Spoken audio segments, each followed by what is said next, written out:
comic book fan. This is your host, Travis Collins, aka Duck Punch. I know it's really late tonight.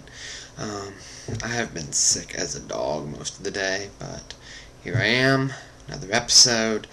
This one's going to be a little bit different than other episodes. I'm not reviewing anything, I'm not really previewing anything. This is going to be the first in a series of author highlights. Just kind of giving you a little bit of background on some different comic writers who I enjoy and that I think people should be reading. Now tonight's episode is dedicated to one Warren Ellis, comic writer.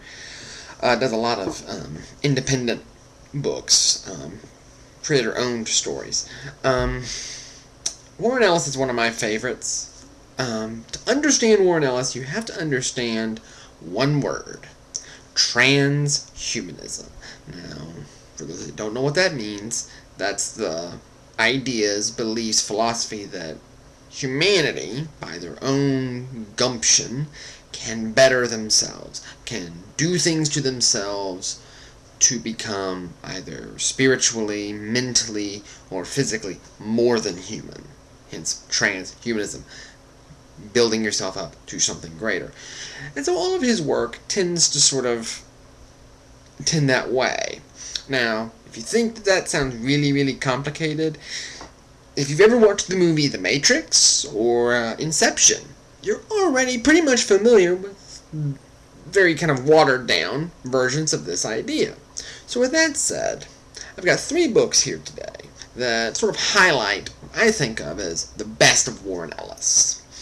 Now, the first one, it's a superhero story called Black Summer. The story revolves around a superhero, John Horace, who, after being created by the government years ago, kills the president, and in the process reveals all sorts of nasty little secrets that Uncle Sam wouldn't want out in the light. Now, the overarching question of this series, this miniseries, it was only 6 issues, is if you have the power to enforce justice, just how far are you willing to go? It's the same sort of thing as we see in Watchmen, or if you're familiar with Spider-Man, with great power comes great responsibility. Just how far are you, if you have all of this power, if you can shatter a human skull by flicking them like a fly, just how far are you willing to go to make sure that what you believe is right comes out? Now, the series also displays, in addition to the idea of man making their own superhumans, it also shows another Warren staple, an unsympathetic hero. The hero of the story, John Noir, who was a partner of John Horace, is not a friendly person. Nor really are any of the heroes or villains in the story especially nice. But they're understandable. You don't like them, but you understand where they're coming from. And that's, again, something that Ellis does a lot. He really makes human characters. You're not going to like everyone you meet, but you're going to understand them. You're going to know what motivates them, why they're doing what they're doing. Now, another series from Ellis that's a little bit different, has nothing to do with superheroes or anything. It's called Transmetropolitan, and the focus of this story is a journalist, a renegade journalist named Spider Jerusalem, and he is one of the few people within his world which is incredibly bizarre, to say the least. Though it is shockingly similar in many ways to our own world, except just a few years in the future. He's one of the only people who really kind of sees all the corruption and propaganda, and he, as a journalist, uses this to make some pretty pointed comments about society. He's also incredibly funny. Now, again, like with Black Summer, Spider Jerusalem is a horrible excuse for anything remotely resembling a human being. But this detachment from humanity allows him to give a different view on the world, since he pretty much has no stake in it. He lives off in a cabin and just rails against whatever he feels like railing against. If you remember the show Daria, think that show. except on acid and with 0 inhibitions. This series is probably about as close as we're ever going to get to seeing Ellis's, the writer's own views on things. It isn't always pretty, but it is worth reading, if for nothing else than just to see how Spider is going to just blay into the various enemies he makes. It's a lot of fun, but it is very, very strange. Not all the stories are in sequential order, if that makes any sense, but it's a lot of fun to read. And again, it's this idea of a person using, in this case, not to give himself superpowers, but using knowledge to, and in some cases, freelance pharmaceutical enhancements to expand his mind. He's aware of more things.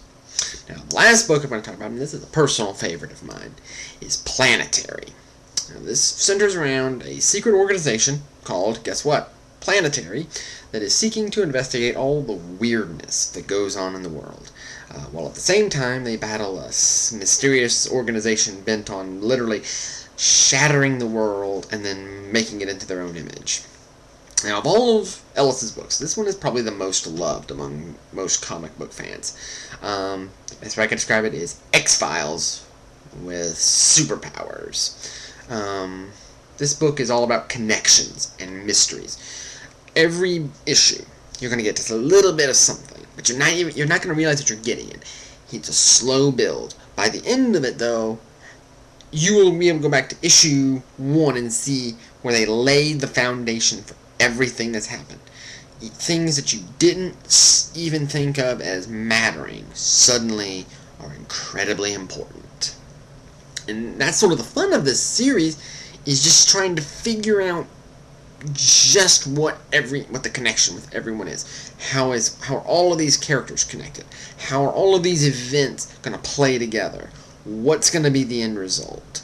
It's definitely one of those series you have to read like 2 or 3 times just to get everything.